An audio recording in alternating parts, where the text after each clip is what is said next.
सार्वभौम धर्म बतलाने वाले भगवान के सब ग्रंथों में दिव्य दृष्टि यह मूलभूत प्रथम ग्रंथ है। इसमें दर्शित किए हुए सिद्धांत पूर्ण अखंडनीय तथा अंतिम भूमिका के होते हुए भी कितनी सरल युक्ति से सबको ग्रहण करने योग्य स्पष्ट किए हैं। यह बात इस सिद्धांत की लोकप्रियता देखने से मालूम हो सकती है। अब तक दिव्य दृष्टि के हिंदी व मराठी भाषा में कई संस्करण छप चुके हैं और अन्यान्य भाषाओं में भी इसका रूपांतरण होने की अतीव आवश्यकता है।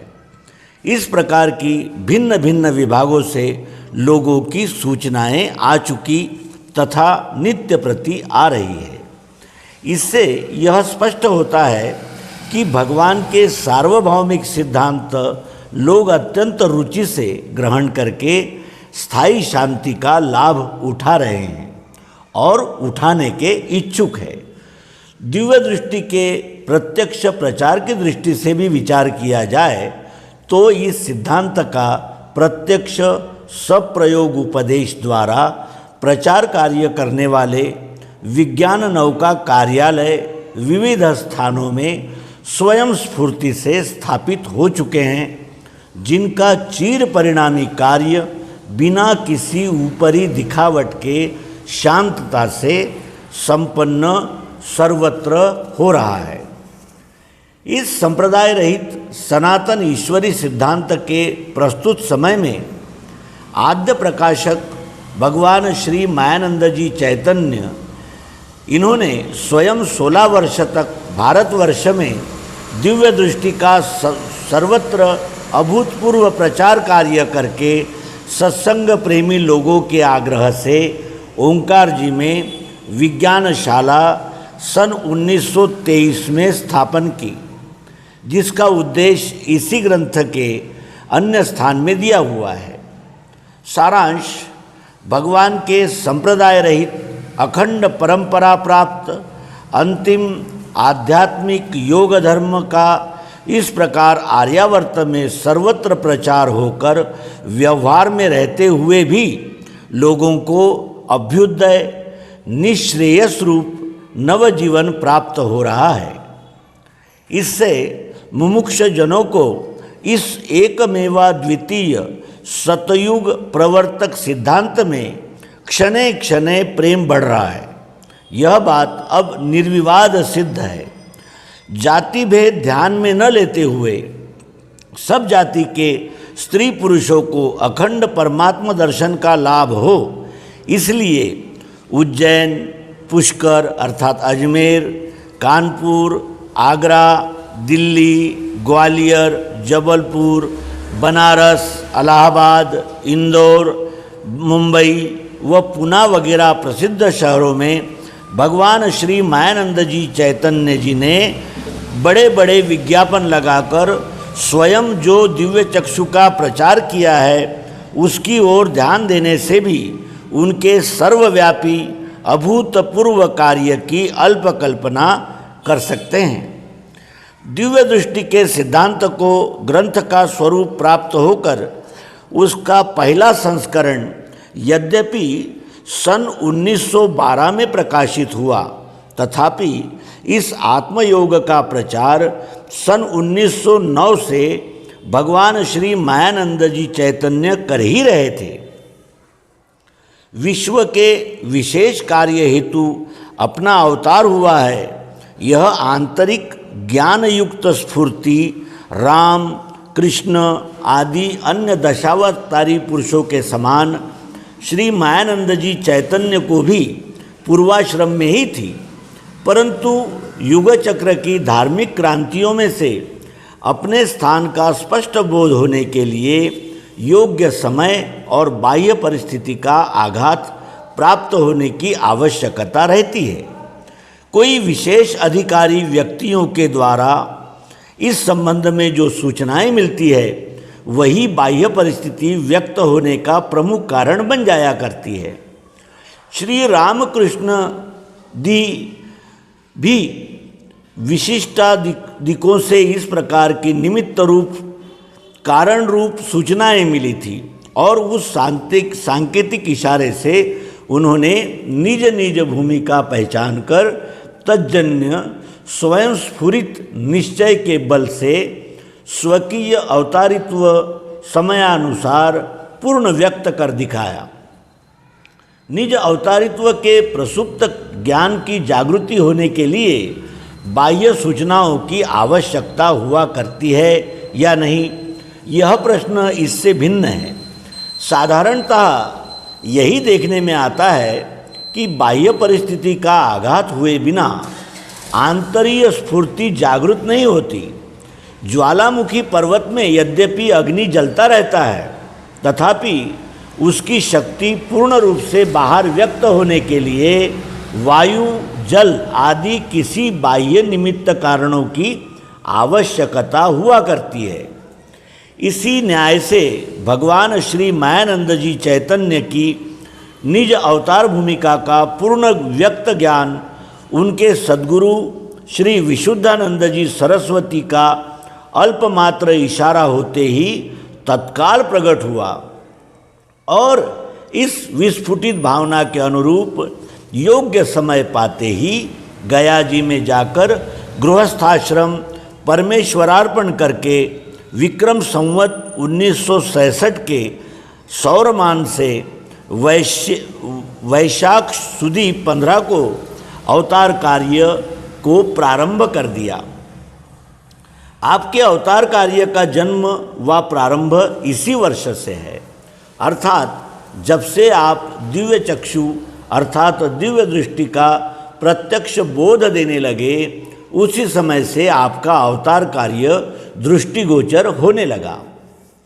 बुद्ध दर्शन में कलियुग के प्रारंभे 10 अरु 5000 वर्ष एक देखहीं सुजन नवम अंक सतद्वार, ऐसा जो विधान किया है वह भी इसी दृष्टि से है।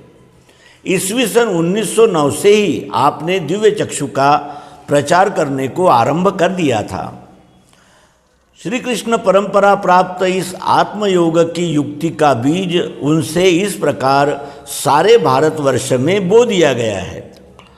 मनुष्याणाम सहस्रेषु के प्रमाण में जनता को परमात्मा का सदर्शन कराकर उनमें प्रेम उत्पन्न होने व स्थायी रहने की प्रत्यक्ष युक्ति बतला देना, यही बोध अवतार का कार्य है जो आपने पूर्ण रूप से सफल कर बतलाया है।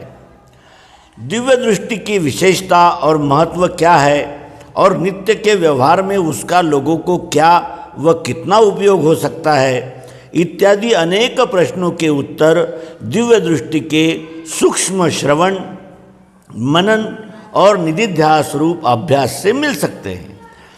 प्रस्तुत प्रकाशक का ही अनुभव यदि माननीय समझा जाए तो वह स्पष्ट शब्दों में यह है कि संसार के किसी भी सांप्रदायिक तत्वज्ञान के अभ्यास से जो समत्व योग की शक्ति प्राप्त नहीं हो सकती, वह व्यवहार में रहकर ही दिव्य दृष्टि के निश्चय से अल्प समय में ही सदिच्छावान लोगों को प्राप्त होती है। इसमें कोई संदेह नहीं, अनुभव लेकर देखें। संसार में नित्य प्रति अपने देखने में ये आता है कि प्रत्येक मनुष्य को सुख की यानी सुख प्राप्ति की तथा दुख निवृत्ति की इच्छा है और तत्प्राप्त्यर्थ वह सदैव उद्योग करता रहता है। परंतु सत्य और शाश्वत सुख कौन सा है और वह कैसे प्राप्त होता है, इस संबंध में सर्वत्र विपरीत भाव ही देखने में आता है।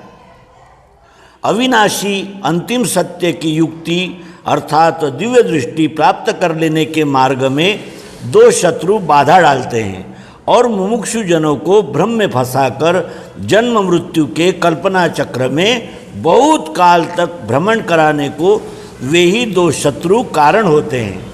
वे दो शत्रु ये हैं, एक संसार का अर्थात व्यवहार का त्याग करना, दो परमात्मा की प्राप्ति करना। साधारण जनसमूह को इन कल्पनाओं के सत्य अर्थ का बोध न होने के कारण उसकी यह विपरीत भावना हो बैठती है कि संसार व व्यवहार का त्याग करने से परमात्मा प्राप्ति हुआ करती है, किंतु आश्चर्य यह है कि वस्तु स्थिति इसके सर्वथा विपरीत है। संसार का त्याग करने से परमात्मा प्राप्ति नहीं होती, अपितु प्रथम परमात्मा प्राप्ति होने से ही संसार अथवा व्यवहार का त्याग किसे कहते हैं, इसके सत्य अर्थ का स्पष्ट निर्भ्रम ज्ञान हुआ करता है। विचार करिए कि परमात्मा प्राप्ति करना है, यह कल्पना ही मनुष्य के मन में की त्रुटि या कमी को व्यक्त करती है। इस कमी की पूर्ति परमात्मा प्राप्ति से होकर पूर्णत्व मिलेगा, ऐसा भास होते रहने से ही मानवीय मन में की अपूर्णत्व की कल्पना को दृढ़ करके उसके दुख का कारण हुआ करती है। इसलिए ये दूसरी कल्पना पहली कल्पना से अधिक बलवान शत्रु है। व्यवहाररत मुमुक्षुजनों को भ्रमपंक में फंसाने वाली इस विपरीत कल्पना रूप शत्रु का प्रथम नाश करने से ही पहली असद भावना का अर्थात परमात्मा प्राप्ति के लिए संसार व्यवहार का त्याग आवश्यक हुआ करता है, अपने आप लय हो जाता है। अतः इस विपरीत कल्पना शत्रु का नाश करके व्यवहारी मुमुक्षु जनों को व्यवहार में रहकर ही उनके स्वयं सिद्ध पूर्णत्व का स्वानुभवजन्य केवल शाब्दिक परोक्ष ज्ञान का नहीं निश्चय होवे और उनको सर्वदा सर्वत्र अखंड परमात्मा दर्शन होते हुए परमार्थ के साथ साथ व्यवहार भी सुलभ हो, यानी व्यवहार को अपरोक्षानुभव से ईश्वरी स्वरूप प्राप्त होकर वह अनामय व सुखमय हो। इस हेतु से भगवान श्री मायानंद जी चैतन्य की आज्ञानुसार उनका यह दिव्य दृष्टि ग्रंथ छापकर प्रकाशित किया है।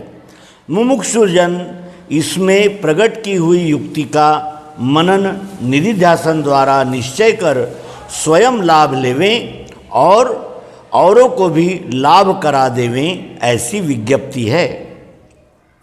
दिव्य दृष्टि का सार तथा विशेषता थोड़े में ही बतलाई जाए तो वह इस प्रकार है। पृथक पृथक अल्प आकार भास हो रहा है, इसलिए वही भिन्नत्व कल्पना सत्य समझेगा। यही अज्ञान भ्रम तथा जीव भाव एवं जीव बुद्धि का स्वरूप है। इस भाव से मनुष्य अपने को व्यक्तिमान समष्टि से भिन्न समझ लेता है। वह इसी कारण समस्त सुख दुखों का भोक्ता बन बैठता है।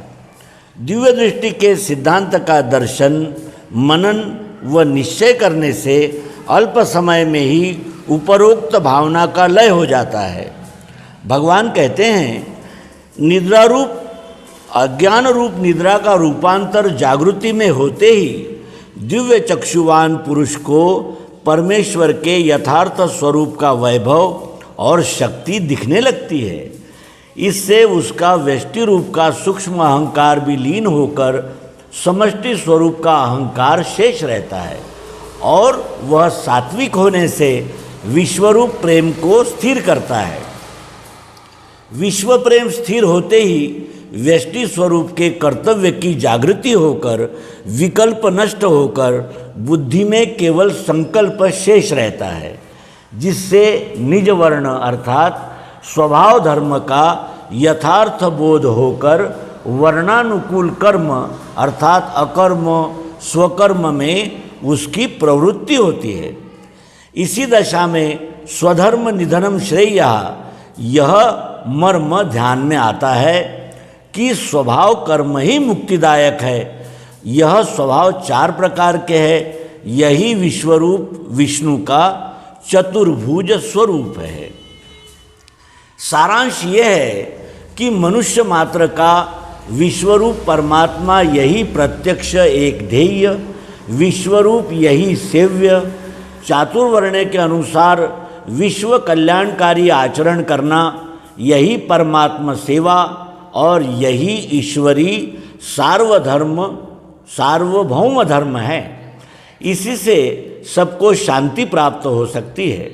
कोई भी मनुष्य समूह व देश जब तक स्वगुण मूलक चातुर्वर्ण के कर्म सुव्यवस्थित स्वरूप से करने को स्वीकार नहीं करते और मेरा सुख और मरे इस व्यष्टि हित की तमोगुणी वृत्ति से औरों के साथ आचरण करते रहेंगे, तब तक यथार्थ और चिरस्थायी संग शक्ति उनमें उत्पन्न नहीं होगी। यह सब देशों के मनुष्यों को भगवान का स्पष्ट संदेश व आदेश है। अस्तु, मनुष्य समाज को प्रत्यक्ष अपरोक्षानुभव देने से उसका जो आत्यंतिक कल्याण होना संभाव्य है, वह परोक्ष ज्ञानानुभव का शब्द ज्ञान देने से अथवा तन्मूलक ग्रंथ प्रसार करने से होना असंभव है। यही विशेषता अन्य शब्दमय ग्रंथ और दिव्य दृष्टि ग्रंथ में है। अन्य किसी भी ग्रंथ में प्रत्यक्ष अपरोक्षानुभव अथवा परमात्मा दर्शन की गुरु कुंजी नहीं पाई जाती। वह केवल सद्गुरु गम्य है, ऐसा सब ने लिखा है। आधुनिक समय में इस अध्यात्म विषय में जो उत्तम ग्रंथ निकले हैं, उनमें गीता रहस्य विशेषता रखता है और उसमें भी दिव्य दृष्टि या अपरोक्षानुभव न होने से अथवा वे अनुभव की उस भूमिका तक पहुँचे हुए न होने के कारण गीता रहस्य में भी अनुभव रहित ही प्रतिपादन रहा। इसमें कोई आश्चर्य की बात नहीं। अर्थात दिव्य दृष्टि से मनुष्य समाज का जो आत्यंतिक कल्याण हो सकता है, वह नीति के व अध्यात्म मूलक अन्य ग्रंथों से नहीं हो सकता, यह स्पष्ट है। दिव्य दृष्टि के सिद्धांत का मनुष्यों में प्रचार होने से जो कल्याण का कार्य होना संभाव्य है, उसकी स्थूल कल्पना इस ग्रंथ की अर्पण पत्रिका तथा परिशिष्ट देखने से हो सकती है। इसलिए उसकी यहाँ पुनरुक्ति करने की आवश्यकता नहीं मालूम होती। दिव्य दृष्टि में औपधर्म शब्द का संपादकीय स्पष्टीकरण अधिक स्पष्ट होने की आवश्यकता मालूम होने से ग्रंथकार ने निम्नलिखित भेजा है। औपधर्म नाम सामीप्यता मुक्ति, इसके पश्चात सारूप्य व सायुज्य है, वे जिसके उसी ने प्राप्त करने के है, और औपधर्म का अर्थ समीपता है। अ अधिक उप बरोबर ओप, और ओप का जो भाव वह औप। औपधर्म इस प्रकार धर्म का जो भाव वह धर्म कहलाता है, जिससे औपधर्म्य शब्द बनता है।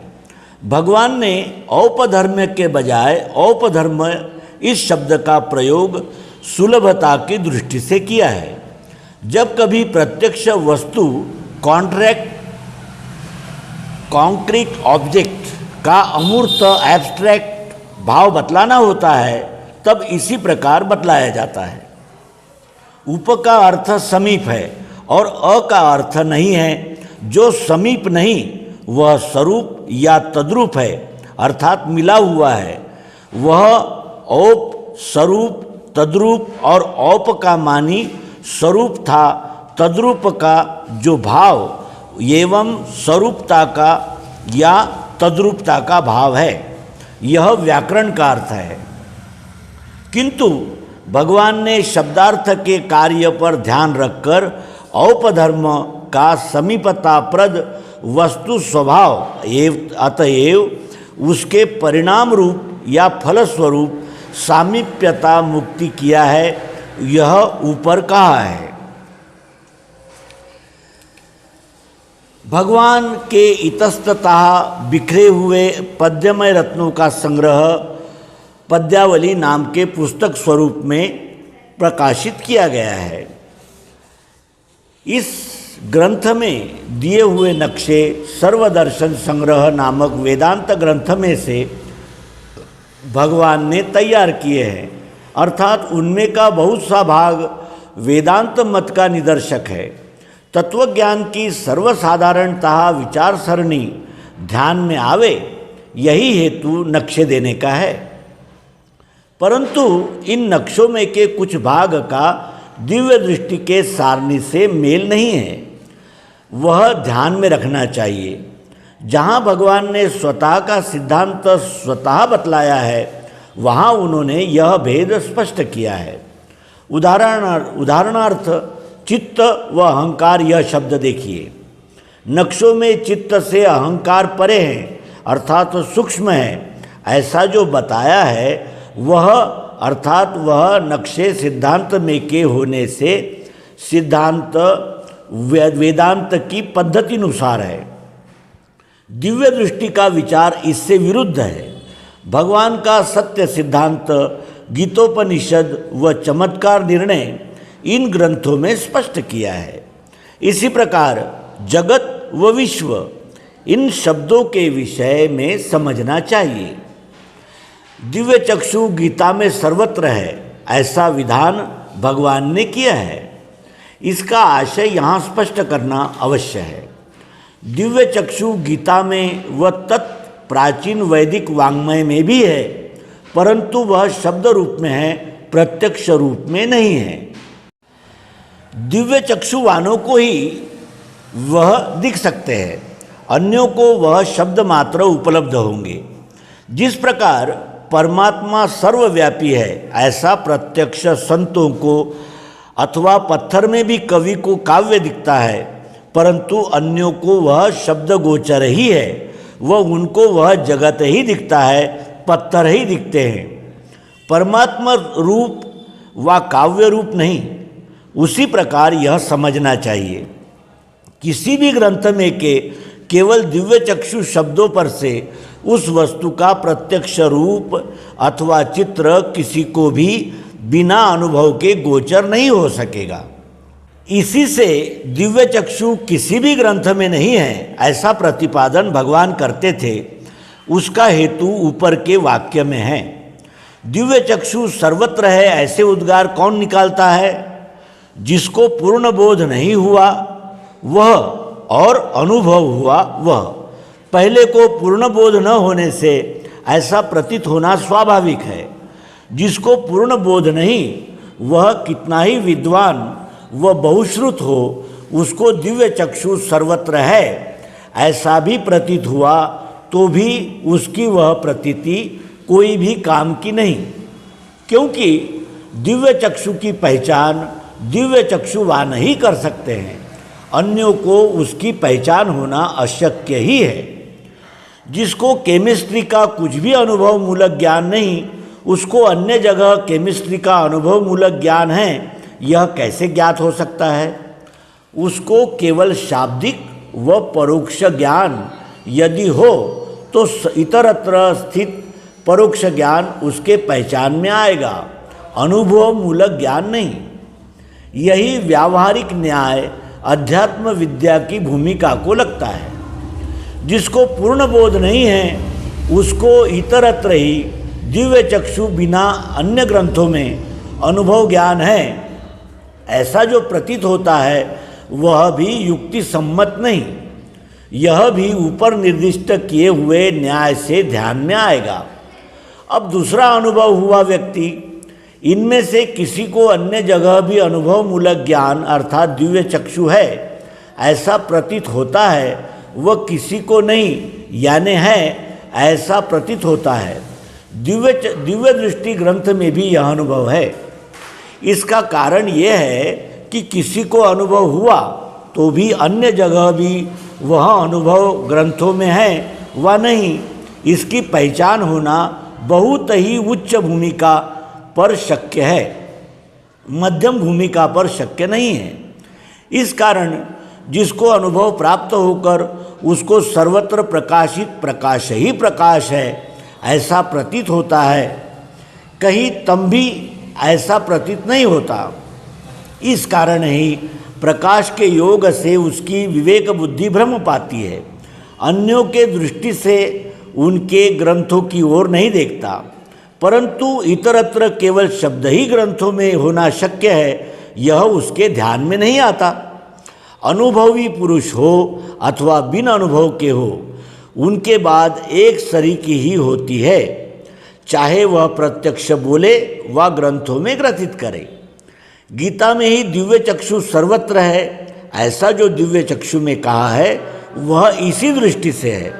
परंतु गीता में केवल शब्द मात्र उपलब्ध होने वाला अनुभव अनुभवी पुरुषों के ही पहचान में आना शक्य है।